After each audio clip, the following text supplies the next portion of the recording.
Rob Atkinson, president of ITIF. We've got a really great panel this morning.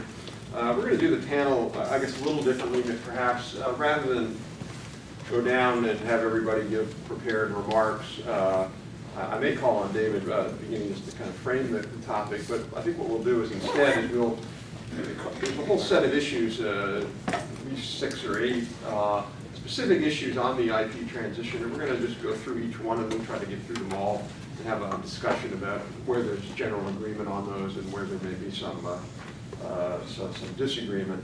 So let me start by introducing the panel. I should also mention, as usual, we'll stop at 10:30. We should have plenty of time for some questions.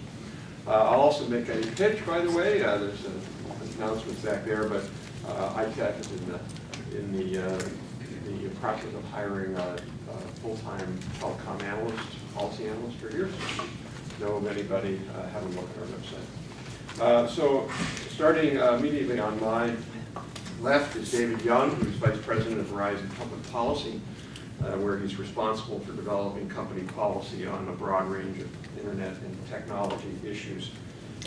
Before taking that position in 2000, he spent 6 years at Verizon's R&D group, working on many advanced technologies like VoIP, relevant to today.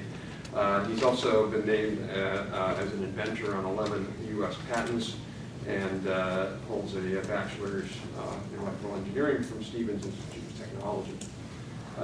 John Bergmeyer is a senior staff attorney at Public Knowledge, specializing in telecom, internet, and IP issues. In this case, intellectual property issues, but also internet protocol issues too. He advocates for the public interest for the courts and policymakers, and is a graduate of the University of Colorado Law School. Henning Schulzring is the Chief Technology Officer at the FCC, and also the Julian Clarence Levy Professor of Mathematical Methods and Computer Science and Professor of Engineering at Columbia University. Has a long resume, published over 250 journal and conference papers, and over 70 internet requests for comments. Lots of, again, details here, but he has a PhD from the University of Massachusetts, Amherst, and is an IEEE fellow. Prabir Niyogi is a visiting fellow at the Canada-India Center of Excellence at Carleton University. And more relevant to this, he spent over 35 years with the essentially Industry Canada, where he was a special advisor on spectrum information technologies in the telecom sector until leaving there in 2012. And as a frequent participant at TPRC, where he will be going today, as many of us will be as well. And finally, Blair Levin is a Communications and Society Fellow at Aspen Institute. Blair needs no introduction. Prior to that, I didn't realize it was called this, Blair, the Omnibus Broadband Initiative. There's a joke in that. There must be somewhere in there. But as we all know, the National Broadband Plan, which Blair led, and to a great effect. Prior to that, he was 8 years as an analyst at Legg Mason and Stifel Nicholas, looking at the telecom sector, and previously was chief of staff to FCC Chairman Reed Hunt in the 1990s, and has a degree from Yale Law School. Okay, so let's jump into this. So maybe before we go down some particular issues, I want to ask David to just give a very brief description of, how do you see the IP transition? What's in that bucket, and what's outside of that bucket? Sure, thanks, Rob. I need that. Thank you. So the topic is the IP transition, but it's really broader than that. It's the transition to broadband IP technologies and also to wireless. And this is something that has been happening naturally over the course of the last decade or so, as we've seen the emergence of voice over IP over broadband networks, and wireless becoming a real alternative. As many of you know, the Center for Disease Control has determined that about 40% of households have gone wireless only for their voice. They're using their cell phones only, and they have no landline connection at all. The wireline voice world now consists of cable and telephone companies offering broadband connections with a triple play of services that include voice and video services. And so, apologize for that. Today, we have a very small and shrinking number of customers that remain on the legacy networks. That number continues to shrink over time. And so this transition is being driven by the choices that consumers are making every day. I think a lot of the policy issues really come down to what happens when, you know, that final nub of customers who remain on the legacy public switch telephone network you know, are no longer enough to support it, and so then they need to be moved to another technology. And I think that sort of is where a lot of the policy questions that come into play come from. Although certainly I think that it's not, I don't think we should frame it as just a switch over to wireless and cord cutting. It is, people still could be on picking up a phone, but the actual underlying phone would move from PSTN to an IP. Right, exactly. And so consumers are doing that today with VoIP services that they buy from their cable or telephone company that use voice over IP technology over the wireline network. Consumers, of course, are also buying landline replacement devices that use the wireless network, but that allow them to plug in and telephone and, you know, get the dial tone in the house in the way that they're familiar with, but it's actually using the wireless network. Does anyone else want to just comment on that before we go to some specific issues? Blair, and then Henning. Go ahead.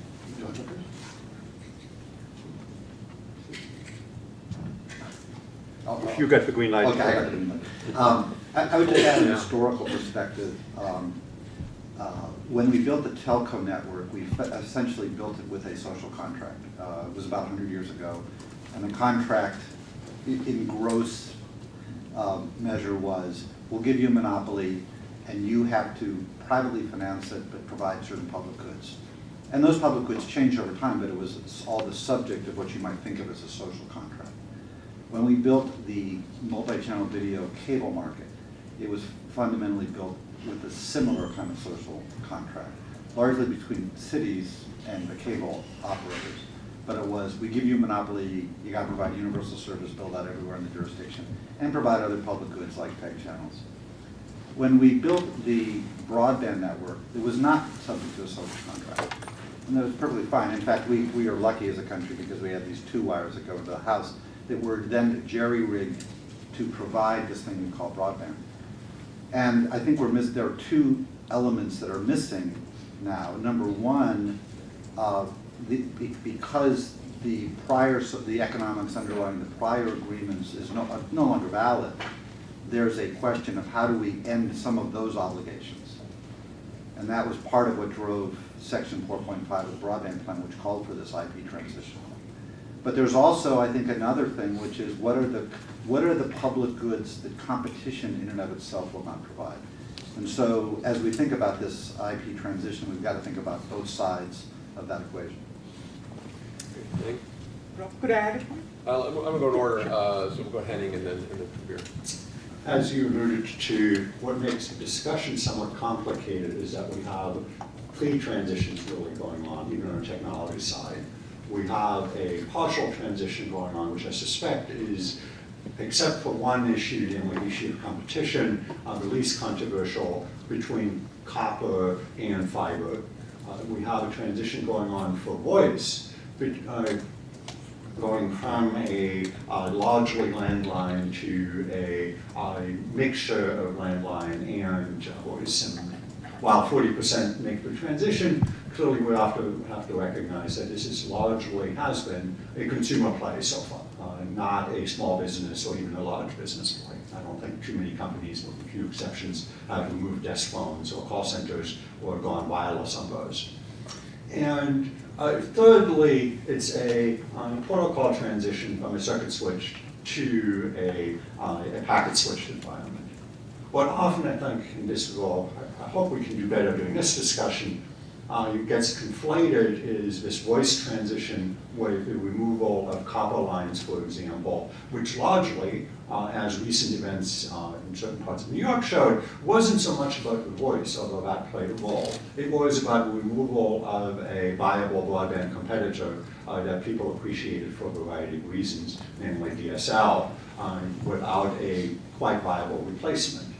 So that, I think, it helps to separate out those three issues, because it is not just, oh, there's some fuddy-duddy who can't quite get the act together and haven't heard about LTE or 4G or don't know what a cell phone is. It is also that it is often the only broadband connectivity that isn't metered, that has reasonable price points to a consumer.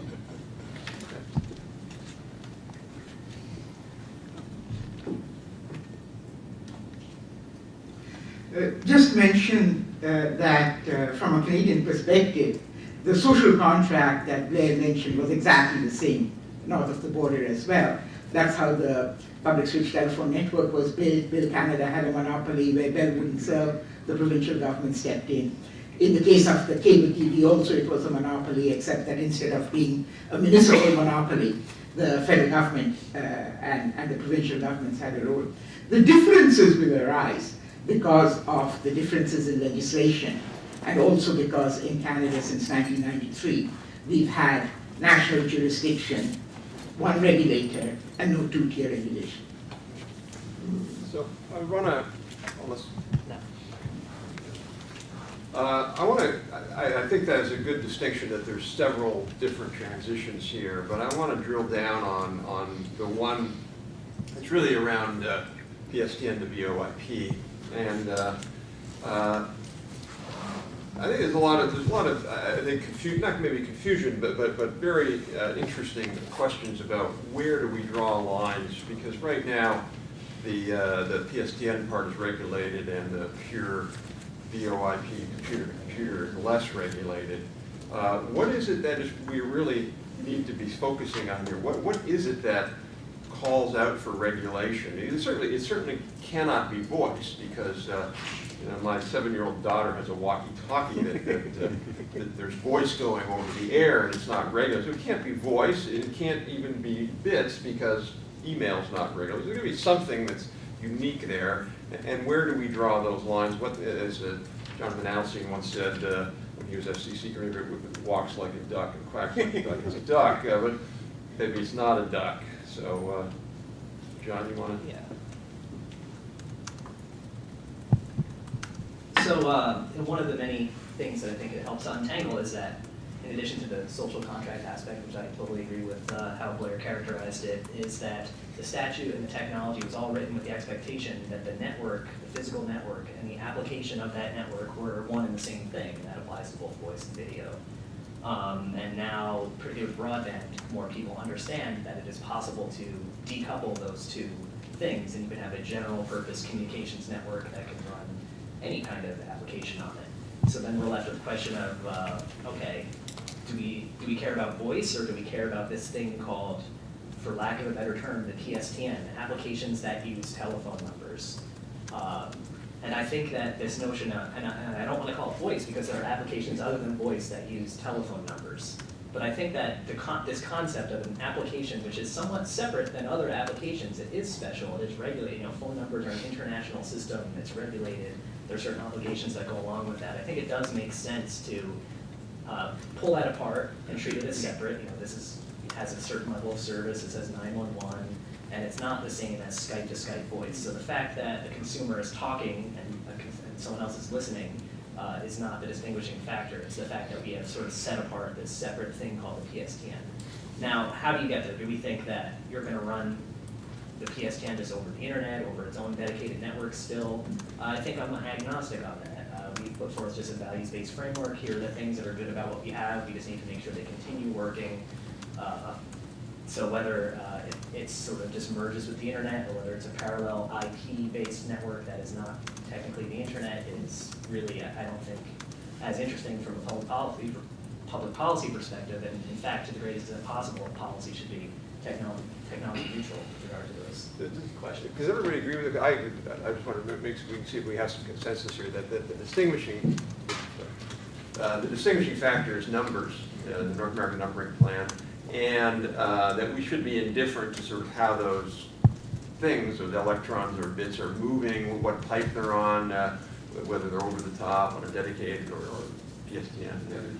Let me just, because you mentioned it's unregulated, that's actually maybe, at least has an asterisk in it, because if you look at the regulatory category, which is kind of an odd duck, like interconnected VoIP category, was essentially an attempt to deal with new voice applications where consumers, and this is after all what this is about, they don't care whether these are packets or circuits, or we've made many technology transitions. Indeed, we've had packet in the network at some local places, namely transatlantic connections, since the 1950s.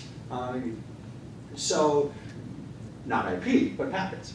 So the notion that we have certain obligations are already covered by, namely 911 in particular, hearing aid issues, USF contributions. There's a whole slew of items that are already covered today under interconnected VoIP obligations. So I think it would be, there are two aspects that others might have opinions on, namely, are those in and of itself sufficient in the sense we've already dealt with those, or are there others? For example, there's many items that have traditionally been done by the states. Generally, they don't get involved because interconnected VoIP is seen as an interstate service, and probably technically, in almost all cases, is crosses state boundaries, even if the call never leaves. If the two parties are within the same state. What other issues are there that are not reasonably covered by that? And the other concern, which is I will not speak to, is as to whether that model of essentially taking what was a consumer equivalence model built on the predominance of a Title II voice-regulated model, and that essentially what was a minor adjunct, and at the moment probably initially affected maybe 5–6% of the customers, make that the mainstay of our voice-related, of a PSTN, of a numbering-related policy. David? So I think you've hit on really the key distinction, and the fact that the U.S. Broadband policy over the last decade has really been very successful in leading to the build-out of telephone cable and wireless broadband networks, is a really good thing, and it was done by a light regulatory touch, basically treating broadband networks like the rest of the internet as an information service. And the FCC has studiously avoided classifying voice over IP service as a telecom service and has kept it in that same general category of non-regulated or information type service. But as Henning said, they've dealt with the things that consumers really care about by treating interconnected voice differently. And Interconnected VoIP. Right, interconnected VoIP. And You want to interconnected, define that? yeah, sure. So, and Henning, correct me if I've got this wrong, but basically it's VoIP services that are able to make and receive calls from the legacy public switch telephone network, which in effect are services that use telephone numbers. Real-time voice. That's right, yeah. And so I think the FCC has gotten there with the interconnected VoIP, and the question then is, can we build on that somehow to provide these sort of core social contract type issues that all similar voice services should meet. And I think, calling 911 and those sorts of things clearly fall into that category. And I think a good discussion is what others might fit in there as well. Which we will get to in a few minutes. John? Yeah. And this one clarifying point is that we often advocate, I firmly believe that policies to the greatest extent possible should be technology neutral, but that does not mean that you change the standards to ensure that any technology applies, which sometimes when you put up a standard and then it turns out that technology X can't meet that standard, they'll say, well, you're not being technology neutral. And no, not at all. I've defined just a neutral value, and any technology that can meet that threshold applies. So this is an unrealistic example. There's no way to get 911 to work on, say, a satellite phone. You wouldn't say that our 911 requirements are not tech neutral because they don't allow a satellite phone to work. It's no, satellite phone is just not good enough to meet this value that we put forward. Just not to be argumentative, but I have to uphold my reputation and disagree slightly with David's characterization that the internet prospered in a light regulatory touch. One can argue about labels, but there's a mythology that the internet was deregulated and therefore it prospered. That is absolutely not true. We regulated to benefit the internet. We did not. David's predecessor company in '94 came into the FCC and said that information exemption that Chairman Fowler had put in place must be removed as the internet is becoming a public good, that a public or kind of a mass market phenomenon. In other words, the prohibiting phone companies from applying terminating access charges on a permanent basis should no longer be, should be removed, and we didn't do that. And we did the same thing with wireless to wired, when the wired companies wanted to effectively eliminate wireless as a competitor by applying terminating access charges at a very high rate. We changed that, and that's what made wireless be able to be required. And the reason I say that is I think it's important to understand when you talk about these frameworks, it's not binary where you have regulation, non-regulation. There are, there's the philosophy about access to key inputs, understanding market structure and all that. And I think this is really critical as we look forward, because I think it's actually, this is very complicated and difficult, and I actually don't, the question, for example, does wireless really compete with wired, I think is much more complicated than anybody wants to admit in this town. And that's one where we're going to get into the same kind of problems. So Blair, I actually wouldn't disagree with you. I think that the FCC did make some smart regulatory decisions, and so it wasn't just simply deregulating. However, what I believe you did was decide to not treat internet services and internet service providers like local phone companies. And so the traditional regulations that would have applied had they been treated like a traditional long distance or local phone company were exempted. And that, I think, was a smart decision. It protected them from, regulations that would have otherwise impeded the growth of the internet.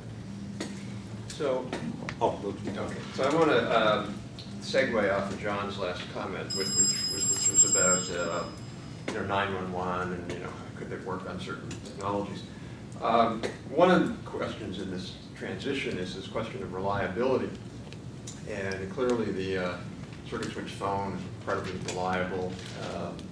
In fact, if anybody ever wants to read a wonderful book, there's a book, I'm blanking on the name of it, but it's a book about phone freaks. It's a wonderful book that just came out about a year ago, and these people who hacked phones back in the 50s all the way, including Steve Jobs. Right, tapping the... Yeah, all tapping and blow up. P-H-R-E-A-K-S, freaks, P-H-R-E-A-K-S. Yeah, freaks, yeah, F-P-H-R. But anyway, but it talks about how incredibly reliable the phone system was, except they didn't have a security part of it.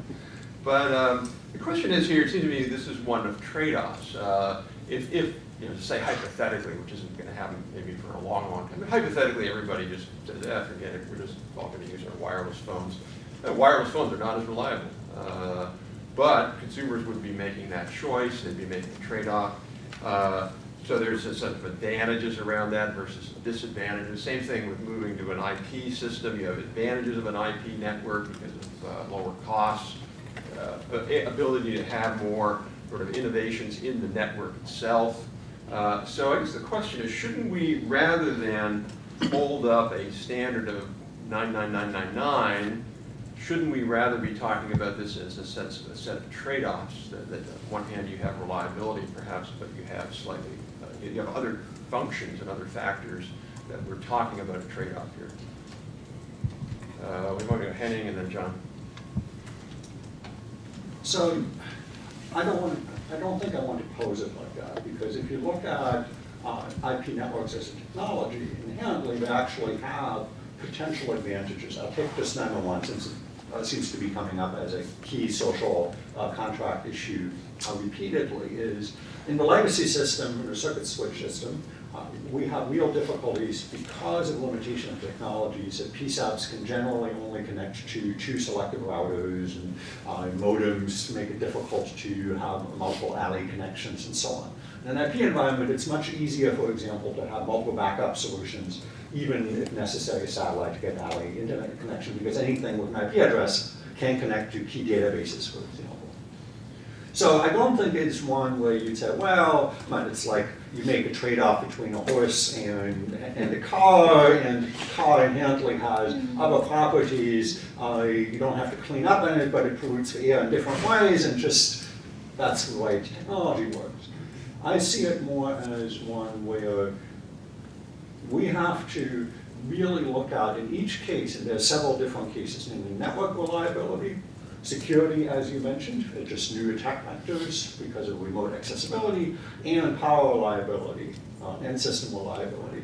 In each one of these cases, as an engineer, I'm not satisfied to say, well, IP technology or wireless technology, for that matter, inherently has to be more or less reliable. Now, there are clearly, certainly for wireless technology in the mobile space, there are limitations, tunnels and other things, it's just physics. But if you look at the underlying technology, I believe we can actually make the system both more reliable and we can make it much more observable in the sense we can actually monitor the system much more carefully, see what's really going on, where there are performance problems, all of these things. So I wouldn't see that as an inherent one, it's a choice that we make.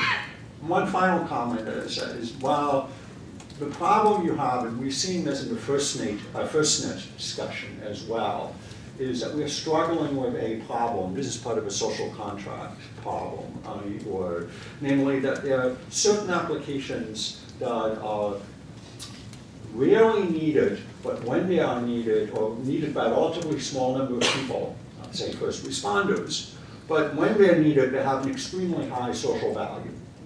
And the second part is that building a separate network only for those applications is generally economically infeasible or at least extremely inefficient. Again, the FirstNet example, I think, is an illustrative one where there's a perception that the existing commercial network, whether that's a correct perception or not, I'll leave that aside, is insufficiently reliable to deal with when bad things happen. So they say, okay, let's build FirstNet, separate tower, hardened, all of that, suitable for first responders, and then you look at the price tag if you want nationwide coverage, and people start blinking.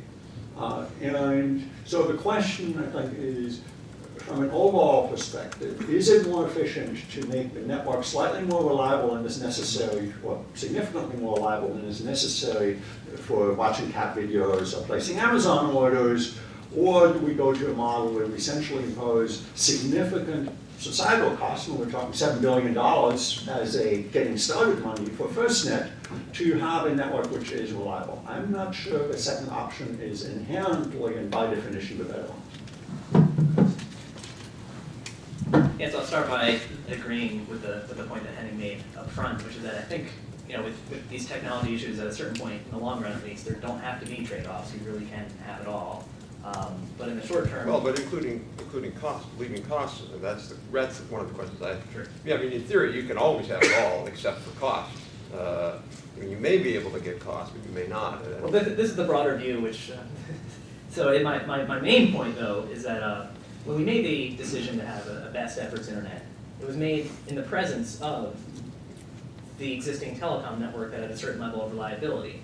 And when people make the choice to have a wireless phone, it's in the presence of knowing that there is an option where if they choose to make a different choice later, they can make that choice. So when people are making these trade-offs, it's always with the expectation that there are other options available. And it's not really a trade-off once the reliability is just taken off the table entirely. In fact, there's, one of my favorite ways of thinking about this is that the DoD was instrumental in creating ARPANET, but also was somewhat skeptical of the DOJ's attempts to break up the Bell system because the DoD relied very heavily on the telephone network and they didn't want to mess it up. So I think the DoD saw the need to have both a best efforts decentralized IP network as well as reliability, and they didn't make a trade-off of one for the other. And I don't think that we should as Sure. But it also wasn't their nickel either, so they didn't have to make that. David? Yeah, so if I may, you have to look in the historical context, and before the 70s, basically you had the monopoly telephone system, so you had a monopoly local phone service provider and a monopoly long distance network, and that was it. And if it went out, nobody had service. So if your local switch went down, nobody could make the call. And so therefore, having that very high level of reliability was an important social policy goal. And the cost associated with achieving that level of reliability was able to be recovered through the rate of return, cost plus system that was in place that ensured that that gold plating, if you will, could be paid for by the telephone rate base who had no other choice.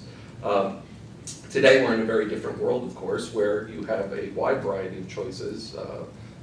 4 national wireless players, typically 2 wireline players, and so there is no rate of return, guaranteed rate of return anymore, and there is no way to pay for a level of reliability that consumers wouldn't choose to pay for with their own pockets. So that is a challenge, and I think makes any kind of mandate much harder to achieve. But it also, I think, makes it less important because today there is no single point of failure. In a given area, if a service provider loses service, some customers will lose phone service, but other options will continue to operate in those areas. And so it's added a new level of reliability through the redundancy of these different networks that are not highly correlated with one another and not typically subject to the same points of failure.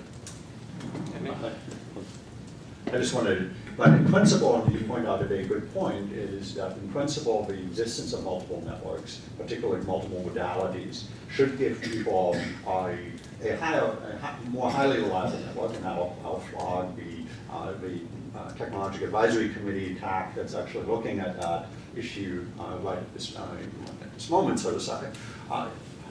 I do want to point out, however, that from a practical perspective, that's often not very easy to do. If you're a small business owner and your credit card reader goes down, you can't suddenly switch to even if you had a wireless provider. If you're lucky, it's out, but it's in one. You can't just suddenly switch to a new wireless provider or call your local cable company because Fios is out while there's a storm out there. But that's not really a practical option. So while you're essentially saying is, yes, you can possibly go down the street and hope that somebody else has a different provider, that's not quite the same thing. I do think it would be really nice if it was much easier, particularly during emergencies, to switch providers or to have a backup provider without having just completely unreasonable costs. I can't maintain both a MSO provider and the I-like as broadband just in case one of them goes down and pays $70 twice a month. I mean, that's not a plausible option. Blair? Well, I think we have to take the discussion back to what's actually the role of government in all of this. For example, one implication of what you're saying is that government effectively should be the guarantor of a certain level of service, and I didn't quite say that, but that's an implication. If we say that market forces aren't going to protect a small business guy from a certain kind of failure, government has to have a policy that protects that. That would be one logical takeaway from that. I'm not sure that's what you meant, but I'm just pointing out. To me, there is a cycle of government involvement that goes between standardization and experimentation. And I kind of am pretty heavily on the side of experimentation at this moment in time for a variety of reasons. Not 100% sure I'm right, but I would say that for a variety of reasons, I think we ought to kind of, to a certain extent, let it rip. And there will be failures, by the way. But hopefully those failures are small and limited in scope and teach us something. I think reliability is a great value. Actually, it was with Harold Feld talking about this. But I think we all should understand Skype wasn't reliable when it first started, and cell phones weren't really that reliable. And so the question is, how much are you willing to let the experiments play out and fail? And what are the costs of that? But that is the challenge. What drove the initial question that Paul Dessau and I were dealing with when we were doing this in the plan was we saw that the government was effectively forcing investment in certain kinds of networks, and that had to end.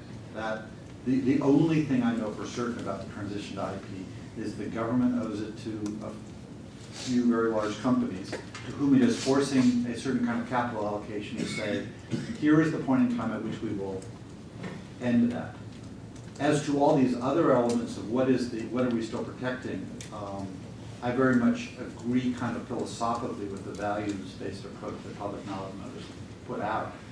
But I am kind of a little mixed about how to do it, whether there is a certain kind of standard, everybody has to hit this goal, or whether we should just kind of free things up, see what happens, and then at another point in time have a more of a standard approach. I don't know the answer to that.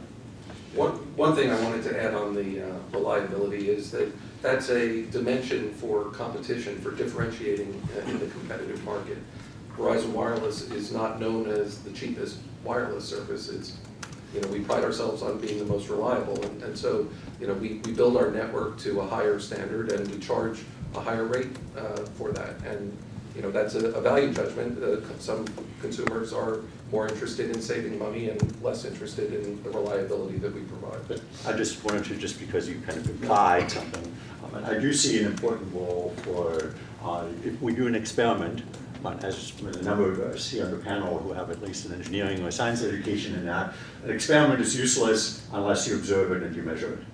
The problem that we have in terms of reliability is because these events are often isolated, local, one would hope, and difficult to ascertain what exactly happened. Was it that you didn't get service because your electric company failed you, or it was an act of God that made it very difficult not to, or was it a preventable, at least, or reducible impact event in that? And the problem we have right now is, and I will say, when we look at part 4 for broadband service, let's just say we didn't find universal appreciation for our attempt to measure the reliability of broadband service. If you look at yesterday's commission item on looking at reliability for cell phone service, let's just say measurement is not universally valued. So I think I hope we can agree that if we do experiments, we shouldn't just say, well, consumers value reliability. Realistically, they have no way of measuring that except by anecdotes and possibly not very helpful sensationalized stories, not by any data that they can be based on. So I don't want to spend too much more time on this, but look, I think, given the fact I live in Montgomery County, I got to tell you, I think my broadband network is so much more reliable than my Pepco network. It's like almost to the point of buying a generator now. So isn't really, and we could easily make the electric network in the U.S. 10 times more reliable by burying wires. It's simple to do. Which would cost a boatload of money, and nobody wants to pay more for that. And it's just similar here. What if we could make these networks incredibly reliable, including a point public knowledge is made about batteries. So now, instead of these batteries I have on my Fire thing, I got batteries that are that big and last for 4 days and cost $800. Well, let's just say we do that, and it costs $130 billion to do that, and that's an average of $1,000 per household. Is that worth it? So, false choice. No, I don't think it's a false choice, Henning, because my only point is there is a relationship between cost and reliability. Now, it's not always a relationship. There's sometimes they're just mistakes and carelessness and stupidity. But in many cases, it's about costs. And so my only point is, shouldn't we be looking at this discussion about reliability with that trade-off in mind? I'd like to add to that as well. By the way, I was also trained as an engineer and a structural engineer at that. And there's a saying in our profession that we only learn from failures. Bridges go down from time to time. Hopefully not because of stupidity, but because you run into circumstances which are known before. My point is, I believe that what Rob is saying about this trade-off needs to be made a part of consumer education. Because we saw this problem in spades in Canada when the cell phone was first introduced. Customers had exactly the same privacy expectations of a cell phone, because it was called a phone, rather than realizing it was a two-way radio, which where the communications could be intercepted by anyone. I worked in the Department of Communications at that time. We had a terrible problem in explaining that this is not the same thing. And I think here you're also faced with the problem of customer expectations, that anybody who expects the new technology and the new networks to have the fine line reliability is not facing up to the problem of cost. So that's interesting. Okay, so I want to move on to another issue, another question, which is competition, which has been raised by a number of people in this case. And there's two things. One is, why do we think that there could be competition issues here? If we are, there's two issues. There's sort of, you can have a debate about whether the broadband pipe world is competitive or not, and we certainly have those debates. But at least from a regulatory perspective, we assume we're treating them as if they're competitive because we're not price regulating them. And then if the phone itself is just an app on top of that, that means there are multiple competitors in that space, both from your provider and add-ons on top like Vonage and then your cell phone and all that. Isn't competition less of an issue than even in the wireline world? Or if not, why not? Go ahead.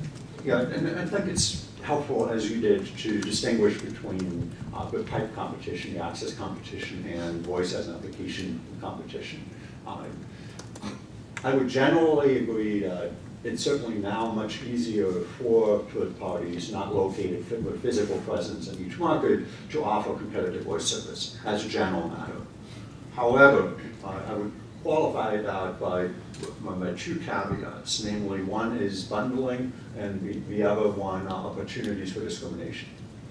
So the bundling part is if you have a local access monopoly or something fairly close to that, and you can essentially bundle voice service, so there's no incentive, as you know, and for some triple play, if you try to get broadband by itself, you pay more than if you get the triple play. And so if you have a bundling model, the effective competition, simply because of the pricing models, and providing voice in an IP environment is a very low cost environment. Once you've made the investment of a session border controller and a few other items, they scale essentially to all your customers with no additional investment.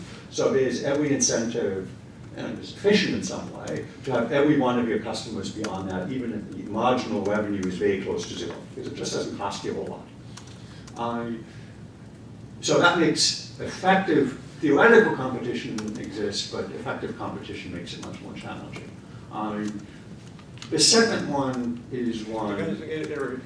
At that point, the competition goes to the pipe, is really what Exactly. Yeah. So while you can't just simply say, well, it's all over top, but because of those constraints, it's a pipe becomes equivalent to a pipe competition. There's lots of pipe competition, you have lots of voice competition in days and days. The second part is one of the Madison River type of scenario where somebody decides if bundling isn't good enough, doesn't quite do the trick, maybe we can help that a little bit by blocking certain ports or doing other things along the line. That makes not impossible. You can Skype was largely, the technology innovation that Skype offered was largely how can I work around all these firewalls that occurred, which led to many of the reliability problems. The voice would work one way, or it would work sometimes, depending on what the local sysadmin had caught up with your illegal corporate use of Skype, all of these things. So I would qualify that as in, it could be more competitive. Yeah. But that's not an automatic law of nature conclusion. I was really hoping we could get through this without bringing up net neutrality, and I just... You got 48 minutes. I know. That's pretty good. Well, Yeah, I mean, that's... No problem. Go ahead. Go ahead, Jonathan Blair. The competitive concern remains, I think, with the access network and not really with the voice as application. That's not to say that there can't ever be competition problems there, but I think those are more similar to the competition issue that might happen on the internet today. They might be very real, they might affect consumers, they might be problems, but they're not the competitive kinds of issues that the FCC normally addresses. I think those still remain with the problem of access and infrastructure networks, not voice as Blair? Part of the problem, I think, is that all competition analysis goes to geographic market definition and product market definition. And in this particular case, the product market definition keeps evolving. So what's the broadband market? Is it 1 meg, 4 megs, a gig? So, and also within a geographic market, it changes by the nature of the customer. So to illustrate the point, I think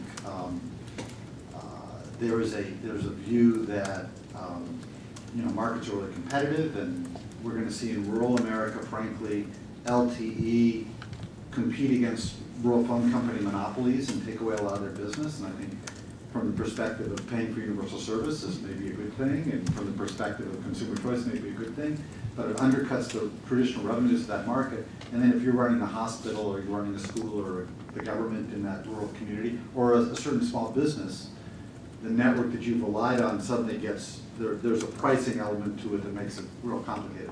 I don't think we're anywhere close to having either the analysis or a solution set to deal with that problem. But that's like, in the second half of this decade, we're going to see a lot of that. But it changes dramatically based on the kind of bandwidth you need. And I think there's a wide variety of folks. We have a system that keeps wanting to have a one-size-fits-all, but that's not the way it's going to work. David? So, Blair hit on a really important point, and that's that there are a lot of pipes, if you will, that are available, as I've said, for wireless, cable and telco typically, and providing sort of end-user service type connections. But then there are the business connections as well, and it's not just the hospital that needs that fiber connection, it's our cell towers and our competitors' cell And towers. it's a senior in a home. Yeah, who might need it, right, Talk to the doctor. right, and so, there is a need for this, wireline fiber infrastructure, but it's not necessarily the right technology in every place for every customer. So even in those rural areas where it probably doesn't make sense to run fiber to every home, it certainly does make sense to run fiber to every cell tower and to, key anchor institutions. So that gets to a question of thinking of this in the context of universal service, which are two issues really. One is a coverage issue, one is an affordability adoption issue. On the coverage issue, which really Blair brought up, is this really, is the issue here just simply about just being able to get broadband, which is a legitimate issue, or is there something unique about the IP transition and the move away from traditional phones that could impact coverage in a different way we need to think about? That question makes sense, John? Yeah, two components. I suppose on the wired side, we talk about costs a lot, but when I see a town that has been wired in the past with telephone wires and electric wires and maybe cable as well, so I assume we've managed to run wired infrastructure to that community in the past under some policy regime. So I start from the premise that it is possible to achieve wired broadband service in that area if we don't have it already.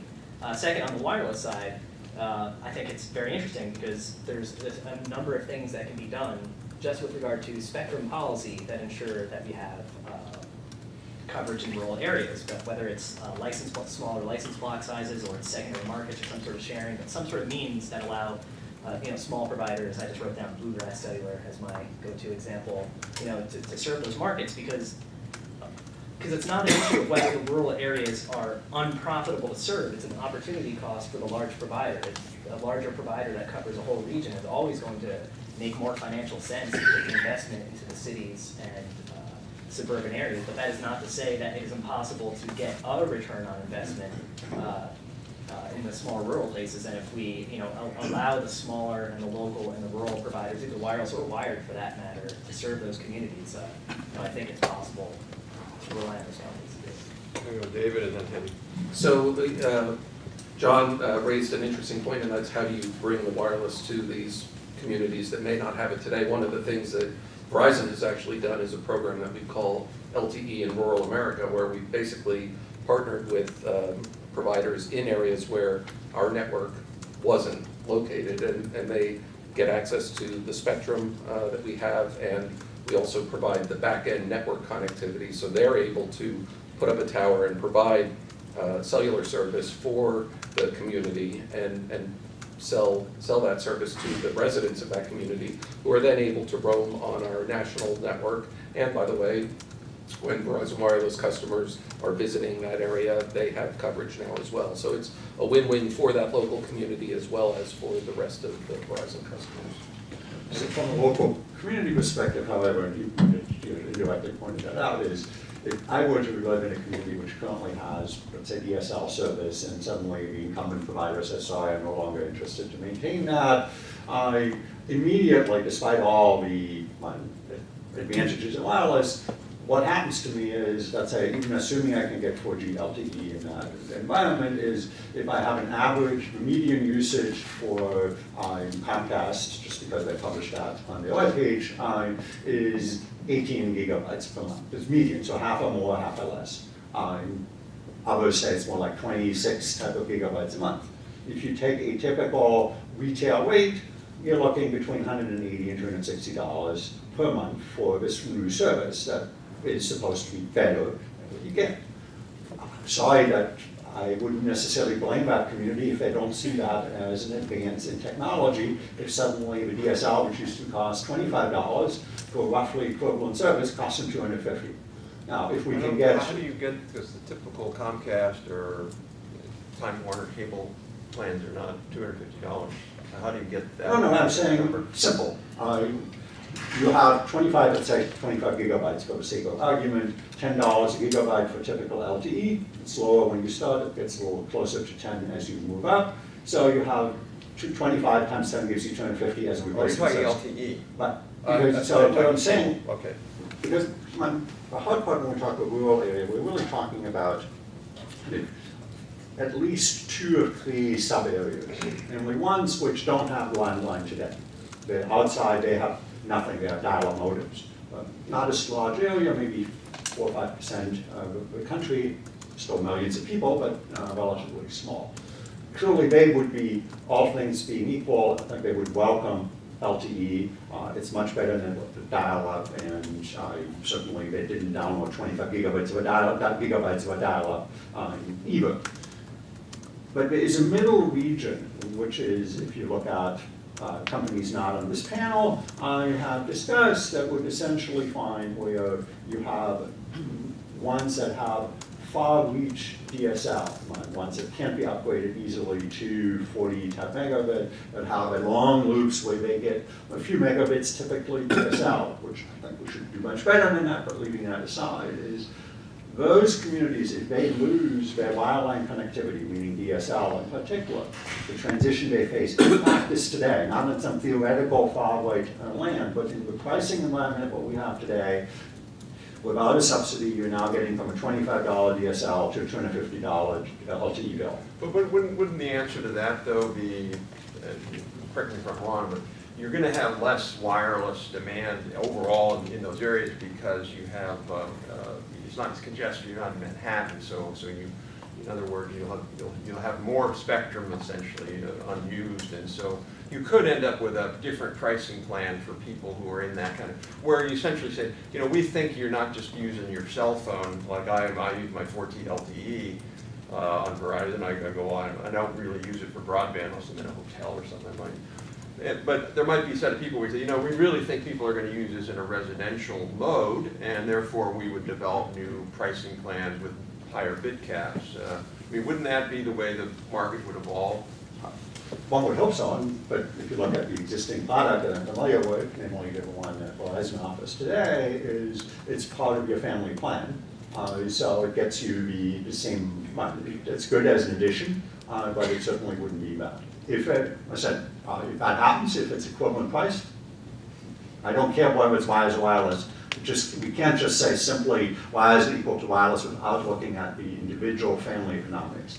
So, Verizon actually has a product called Home Fusion. This is a fixed wireless type service. It uses the same mobile LTE network, but we install an antenna on the side of the house that has better reception. It runs to a router in the house that provides wireline Ethernet ports, as well as a Wi-Fi connection in the home to provide an equivalent type home broadband service, and it's priced differently than our family share plans. It's priced to be more to be less expensive, and so include more usage than the traditional mobile plans, for the reasons that you described. But one of the big barriers, of course, to continuing to improve that cost curve is the availability of spectrum.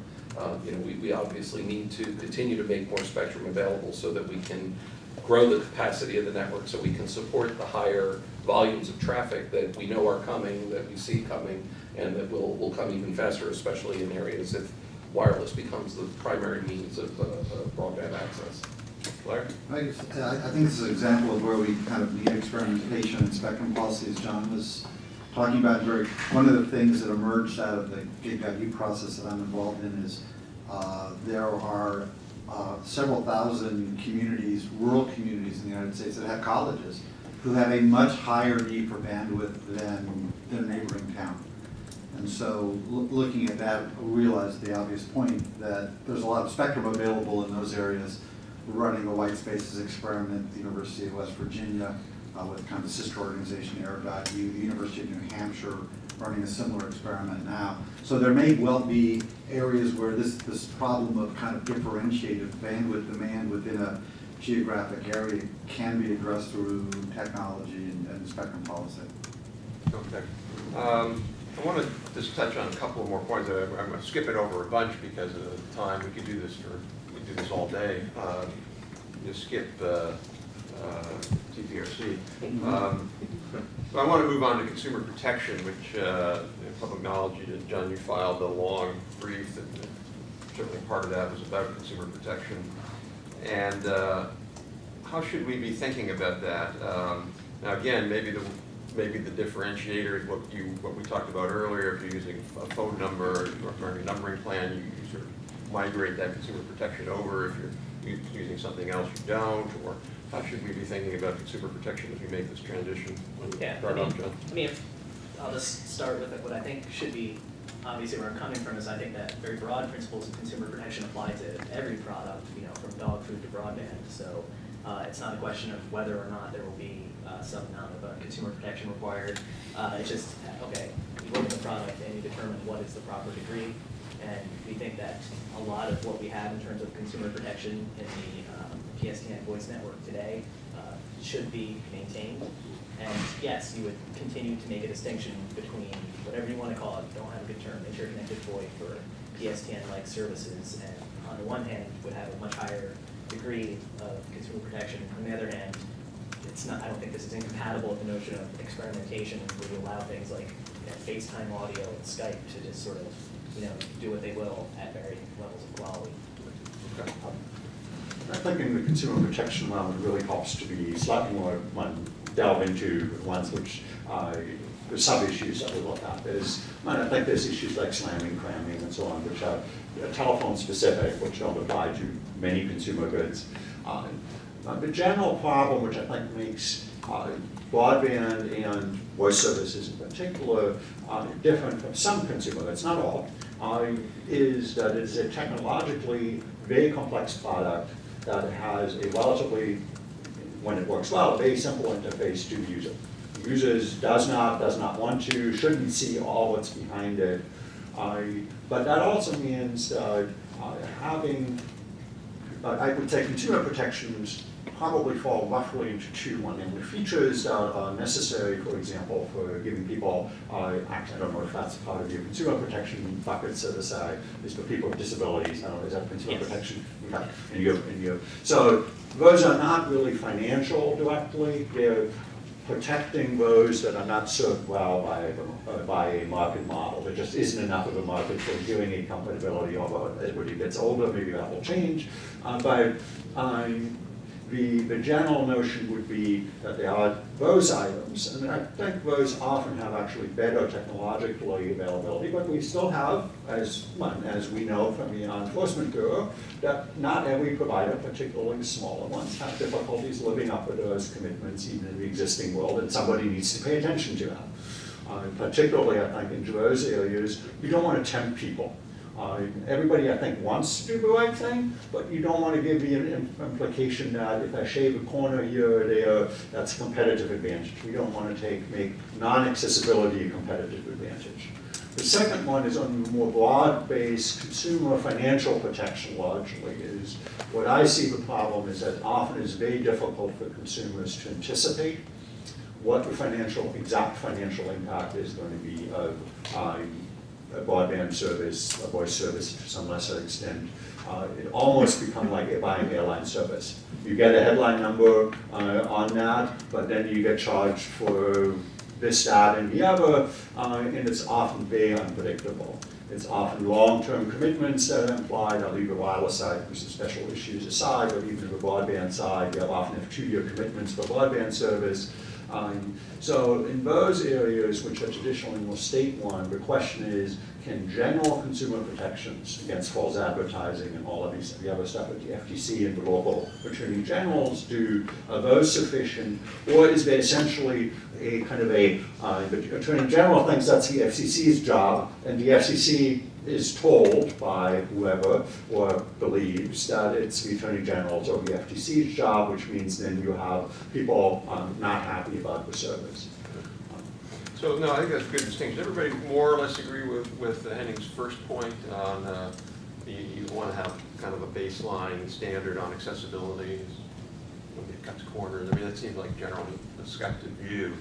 So going to the financial part, I actually had a problem recently with Verizon, and they charged me money that I didn't think I should get charged, and, which was partly because I pressed the wrong button on my FiOS thing by mistake, and then called them up, and they're like, yeah, no problem, and took it off. So it seemed to work quite well. But the question is, I think there's, can we just migrate that all over to the FTC, or do we need an FCC? And John raised his eyebrows there, so perhaps he was thinking of an answer. Yeah, no, I like the FTC and I like the DOJ, but to say that you can take what the FCC does and shift it over to those other agencies is like, the argument which you often see in some libertarian academic circles that you can do without environmental regulation because you can just have torts handle it. You can have general principles that apply, and there might be times when it is totally appropriate for the FTC or DOJ to get involved in some novel issue that the FCC its statutes, or it just didn't anticipate it, but I do think that in general, there are known features and recurrent issues that happen in telecommunications markets where it is entirely appropriate to have an agency that's more along the lines of the FCC with more specific rules. I'm sure Henning is not going to disagree with you, so I'll let David go next. Yeah. So, the type of thing that you experience, though, is not unique to, a phone service or a cable television service. You could have a similar problem with your app store where you, mistakenly purchase something and, you want your money back. And so, the question is just, I think, it's not that these aren't important issues, it's, how best to protect consumers in this space regardless of, whether it's legacy phone service, legacy television service, or these new types of ongoing billing relationships in the internet space. I just wanted to just add one brief point to that. The model that we currently have, we have two issues going on in the consumer space. Namely, in many state levels, telecom regulators has essentially been, there's one person left if you're lucky type of thing. They can no longer fulfill that role. They just don't have the staff. But we are in some cases kind of the escalation of last resort. The consumer has tried and tried, just doesn't understand, for good reasons or bad reasons, doesn't understand what's going on. And if we were no longer in that business of actually having a well-established, and I think a generally well-oiled process, at least for I'm not sure that even would be in the interest of the large communication providers, because then the only step left is to call your local congressman. That would be when you're so frustrated, when you call up your local state office, nobody answers the phone because they say, well, we don't deal with that anymore. Our state legislature said we are not allowed to. You go to the FCC and they say, sorry, these are Title I services, we don't know what it is, but that's what they are. Sorry, we can no longer deal with that.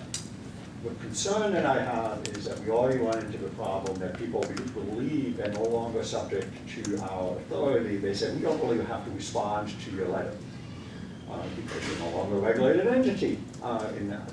And that is an effective problem where people expect the commission to do that.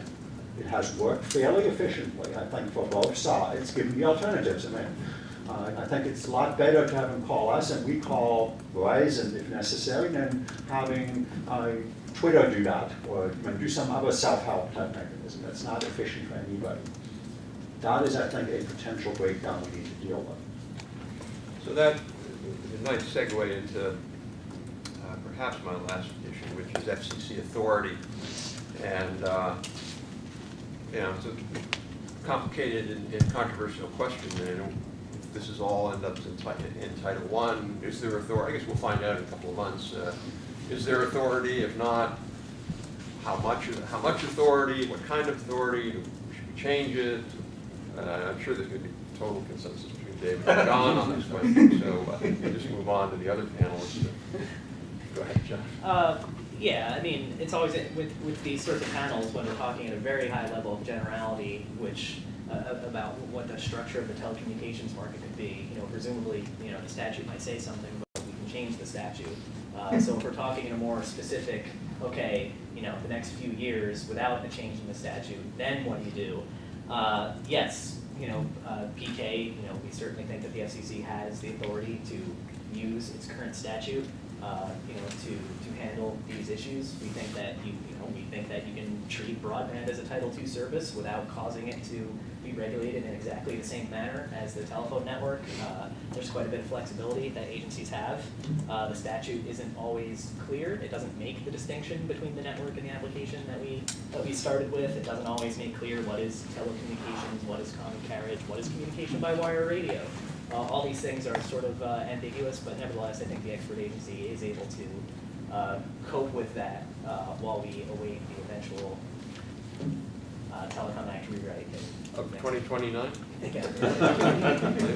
So, you know, I think we need to separate this into two categories. I think there's, you know, the broader internet ecosystem and all of the things that consumers do with their broadband connection and with services provided over it, and what is the appropriate framework and government backstop for protecting consumers in that space. I think a separate issue, though, is where we started, and that's with the services that people associate with the public switch telephone network, which they associate with telephone numbers typically. And I've actually heard a proposal that's kind of interesting, and that's to have a set of requirements that come with the use of the numbers. So if you're going to use the number and offer services that people have a certain expectation for, then you know you will do certain things. And so, and by the way, the statute does give the FCC plenary authority over numbers, and so you know perhaps that's a reasonable way forward. But I think it's worthwhile to try to separate the bucket of issues associated with a consumer's expectations of telephone service, whatever that is, and the rest of this internet space. So let's open it up to comments or questions from folks in the audience. If you want to just raise your hand and identify yourself.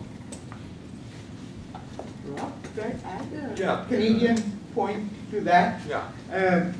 In Canada, because of the different regulatory situation, when we went to the Telecommunications Act of 1993, we retained common carrier regulation, but our commission also has the power to forbear.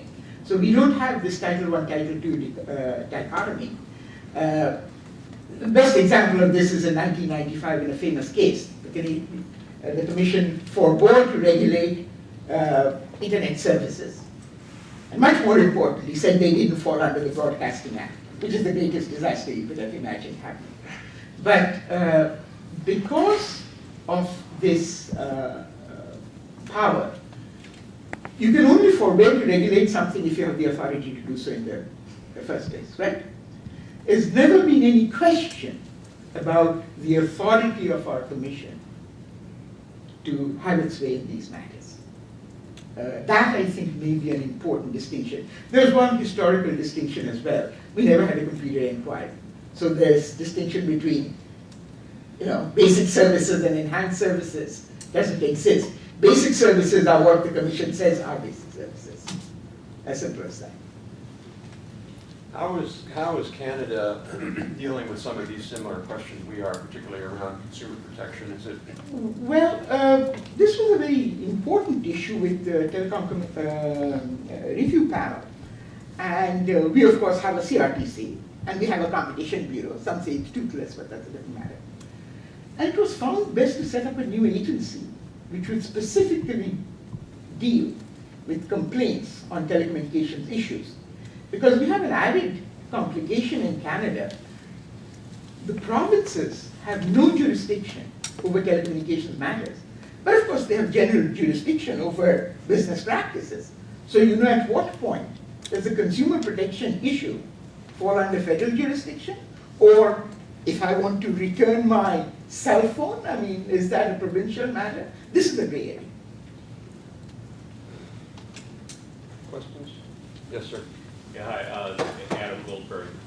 There was a discussion earlier about reliability and a brief discussion about, I think it was Henning was talking about, it's not sensible to spend $70 a month for one path and $70 a month for another path just so you have a backup.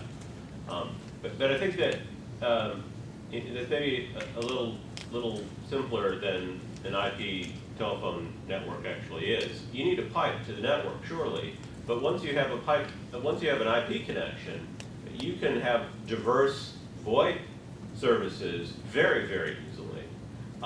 And the fact that you have a single pipe to your house, it doesn't really matter whether it's an IP pipe or a traditional circuit switch voice connection. You still have a wire going to your house. If something's wrong with that one wire, you're dead, right? So even in pre-IP days, the solution to I'm stuck on one that could get taken out by a tree is to buy another one, and it's going to be a lot more than $70 a month.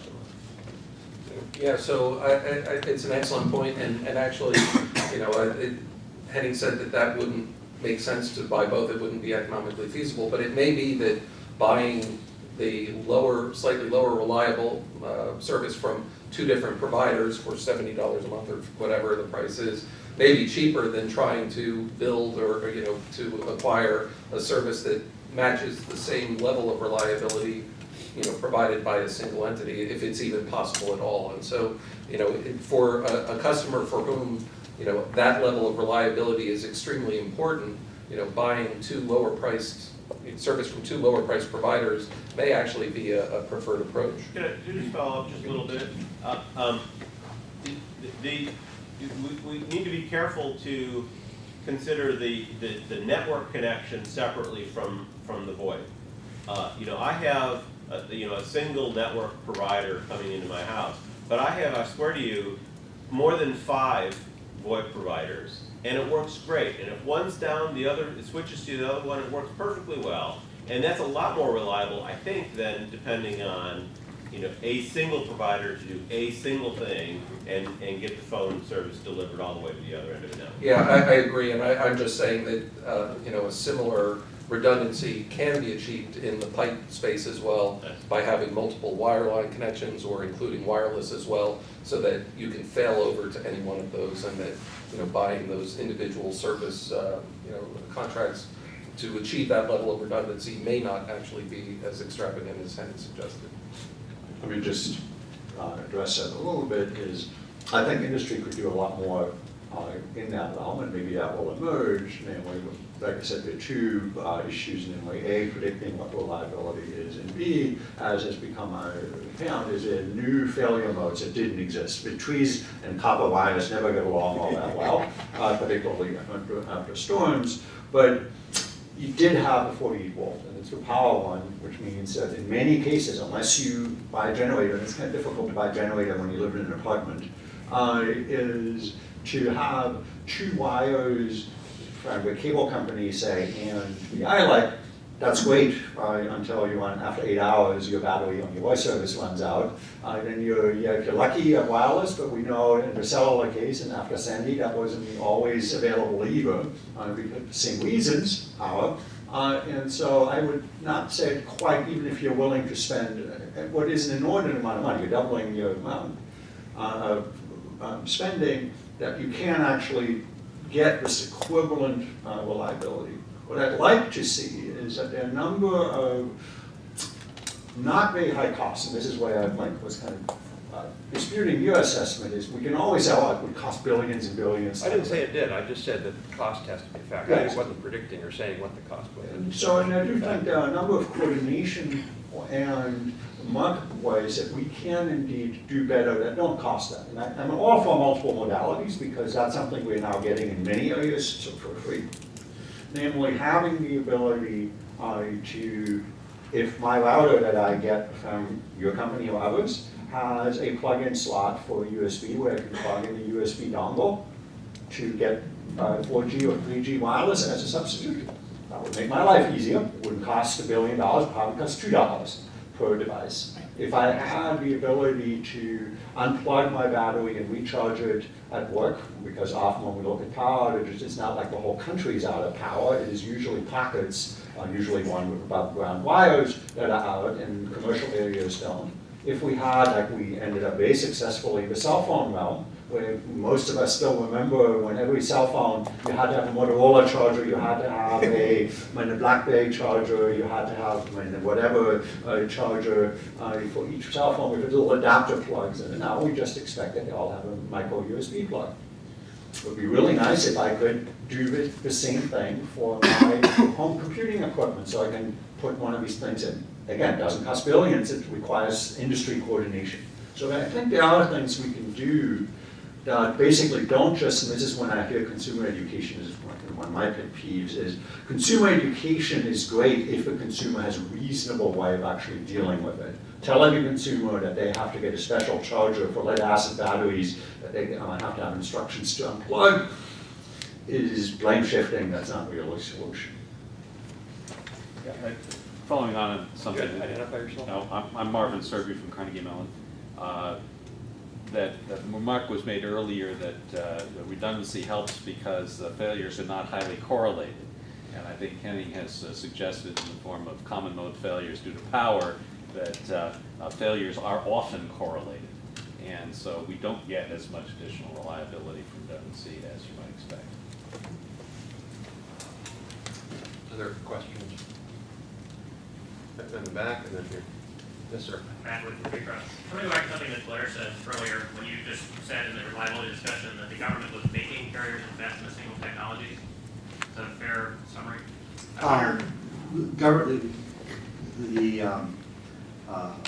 Government is requiring Verizon and AT&T to continue to invest in the TDM network. And how is that requirement structured exactly? I mean, does it say TDM or copper in the statute or in the rules anywhere? David would know better than I. Or, I mean, I have a suggestion or an answer. I would say that it actually says we have these social contract obligations, and maybe we would throw price and reliability and universal service into those. And we decided to classify those as applicable only to one network, not to another network. Then we decided not to eradicate those obligations, and so we said, well, you have to maintain the original network. We could instead, I think we're talking about here today, talk about ways to transition those same obligations to the new network and to have some sort of authority to make sure that that's actually done, rather than suggesting that the government is somehow saying TDM or copper or mandating technology. David, for one bet, I don't think we have ever objected to a FiOS upgrade for fiber and packets in your network, or even have you require Filer 214 except for metallic services and other specialty stuff. Yeah, and that was really what I was saying is that, we see this as a transition that's being driven by the choices that consumers are making. And so, consumers are moving to these other services and off of the legacy ones, and that's happening sort of naturally. I think, where it's going to get sticky is when the critical mass is gone from the legacy network and it's just no longer economically viable to keep it going and it needs to be shut down, and that's when people get upset.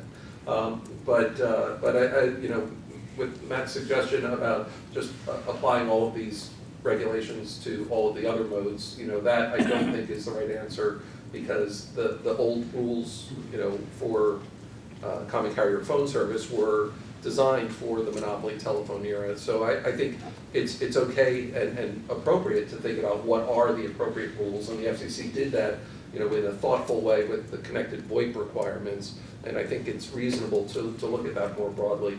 But wireless has been extremely successful with a very light touch that was, put in place in the law that was different than the traditional wireline voice service, and as a result, represents about 3/4 of the working phones in the U.S. today. But isn't Matt's point that, imagine you had a network that was all fiber, but 3 inches, the last 3 inches to the home were copper, and now you've got this, and you eliminate those 3 inches, and now you have a different regulatory view. Isn't really the issue not migrating the economic regulations over and keeping some basic consumer protections and around something around reliability and disputes and disability? I mean, isn't that really the issue here? And then if you do that, then you can get rid of the copper. Yeah, but I mean, what I was saying is not only are these broad principles we keep discussing not specific to a particular technology, many of the existing FCC implementations of these principles are not tied to a specific technology. So the question of being forced to maintain duplicate networks is really not an issue. You could just choose to treat the new network in the same way and have many of the same requirements in it, and it would work without. But John, do you agree though that there's this sort of economic piece that perhaps doesn't get moved over because it was about monopoly service and now we got competitive apps, and it's the social policy piece, that consumer protection piece that gets moved over? Well, I don't think the economics of access networks change the fundamental economics of access networks don't change very much from from copper to fiber if you still only have, one. No, I was talking about PSTN economic regulation. Yeah, so, but that's the point I think you're making is, if the economics regulations, to the extent that they existed, they really haven't, to some large extent, even existed in the legacy world for local rates and all of that. That's largely disappeared. But if you look at the economic regulation, if that's based on a lack of competition in the basket that you're looking at, not some other basket, in at least 20% of the country where you don't have the coax competition, you have the ILEC as essentially, if you want unmetered or close to that broadband service, you have exactly one choice. Satellite maybe, if you don't care about playing games or doing voice calls. And that's not competition in my book. So if we have a model which says we don't need economic regulation of any sort long-term, and this is really much more a long-term proposition, because we have competition, then we have to have a competition in order to do that. It can't just be we have competition somewhere, so we don't need regulations anywhere. That is, I think, because the geographic diversity in some areas that are lucky, they have 4 or 5 gigabit providers somewhere. There are towns that have that. That's a very different situation than in some areas where realistically you have, as a comparable good that consumers treat as comparable goods, you have exactly one provider. Yeah, but isn't that only an issue if you have if only one of two issues, one of two cases where that's an issue, Henning, it seems to me. One is where the provider is sort of doesn't face any competition in any parts of its market, or any significant parts of its market. So it's sort of this small little ILAC, okay? So that's one scenario. The second scenario, it might be Verizon, who has some very edge rural customers, and maybe Comcast isn't there. On that issue, it seems to me the real question is, does Verizon get to use discriminatory or differential pricing because they know that home doesn't have it? Which I haven't seen yet. Now, as long as you're saying that that's not allowed, and we don't do that, then you have effective competition to that home that has one pipe to it. Have you compared the prices in Google territory for cable service to a non-Google territory recently? Not recently. Okay, you might want to look it up. Could you send me that? I'd like to see it. But again, that may be, I think, yeah, again, you have to differentiate between the first scenario and the second scenario. But maybe that's an issue. I don't know. Blair, did you want to add to it? Okay. I'm going to go in order I saw them, so here and then here. I think Henning John Mansell consultants. Henning just really referenced my question. No one's really considered how satellite broadband figures into the mix. Now, it's had a lot of fits and stops and starts, but it seems to be improving. And at some point, it may very well be another competitor. There's always another competitor 10 years down the pike. I mean, that's That's, I don't know if that's a good basis for regulatory, we'll have, I don't know, holograms at some point. But if you look at satellite, and I would fully agree, and I mean, the industry that has really kind of had a bad reputation as being really just the last resort when everything else had gone to hell in a handbasket, or if you were in some mountain place where you couldn't get anything else. If you look at the map of the coverage right now for the Exceed satellite service, which is the most advanced service currently commercially available, is you have about the eastern part of the country is covered by 12 megabits, as well as California, with a few splotches in between. The Midwestern, upper Midwestern part, and basically west of the Mississippi is covered roughly by 5 megabits of service, which is better than many DSL services, but inherently, unless we find a way to launch another Iridium, which nobody seems to want to be doing, is you're going to have 400 milliseconds of latency. Increasingly, for cloud-based applications, latency matters at least as much as bandwidth does. Even the satellite services that you do have today, your $129 service gets you 25 gigabytes. Which is not bad, but it's roughly twice what you would pay for a landline service. Again, I'm all for technology advancement. The question is, we can't just simply hope that some magic technology that is both technically and commercially competitive will emerge. And the satellite, you'll always have latency issues until we get a low Earth orbiting, and that's just very cost-effective and very costly inherently, because you have to have 60 satellites in orbit and keep them in orbit. Very challenging, as Iridium found out, to do that commercially. So what I do think is that we may emerge with hybrid networks in areas that can't do anything else. This is something David alluded to in a reliability case, but I do think there's a possibility, and again, this is hypothetical science fiction at the moment, is that you could imagine that if there is a sufficient amount of low latency data that's available, that is, you don't need a whole lot of data volume, but low latency, like voice doesn't take a whole lot of data. You could do combinations of 4G and satellite in some cases as being better than just 4G. It is still not a fiber replacement by any stretch of imagination, but it is in those areas in the last 5% or so of the country, or 2% of the country, it may well be. And I should also point out is, if you pointed to satellite, is the Exceed carrying capacity is 500,000 users. That's less than, that's 0.5% of the households in the US. So saying, oh, we just have satellites, is if anybody would actually do it, they would run out. They're already at, I don't know the latest number, but they're well under 300,000 customers. They obviously have a better product than they used to have, as you point out. But there isn't a whole lot there without doing a whole lot of new launches. So I want to get to the very last question, because we're actually a little over time. So quick question and quick answer. All right, my name is Alexander Radner, and my question deals with competition and sort of the underlying principles of the PTSN, that consumers expect that when they put a call out that it's going to be received by other networks.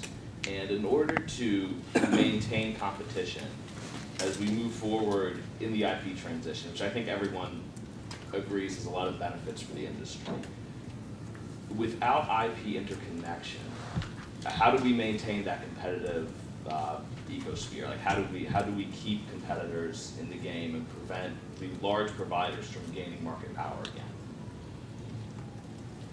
So, I mean, that obviously is a huge topic of discussion that we could spend It was on my list. hour on, I know. But I think, just quickly, I think that what I described earlier about, a certain set of requirements that go with using the numbers, one of those requirements could be an ability to make and receive calls from all of the other numbers, which requires some form of interconnection without dictating exactly how that occurs.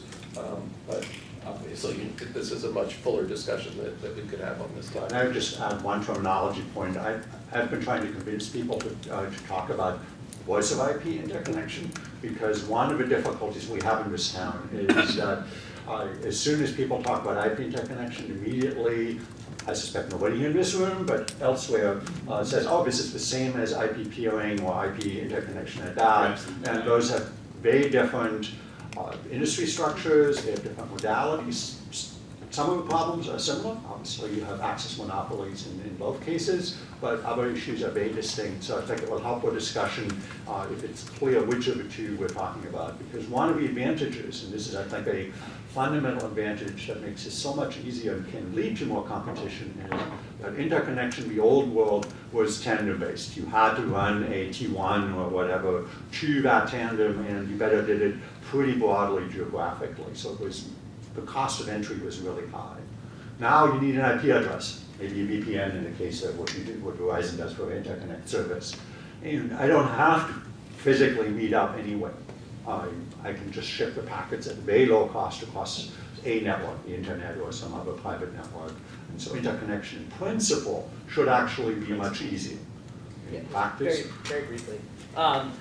So if you're saying the outcome you want is one person with a phone calls another person with a phone, there's never an issue of whether your call will go through, and while the call is going through, it has a certain level of reliability. You start from that general outcome that you want, and you require the providers to make it happen, regardless of what happens on the physical layer to make that happen. And if for whatever reason they're not able to reach the deals, it doesn't occur, you know, that is when you do need some sort of regulatory intervention to make it occur. All right, so I don't think we've completely solved this problem, but I do think we've moved the ball down the field and shed some light on an important topic and actually identified some areas where there appears to be some consensus. So I appreciate everybody being able to do that. I appreciate you all coming, so please join me in thanking a wonderful panel.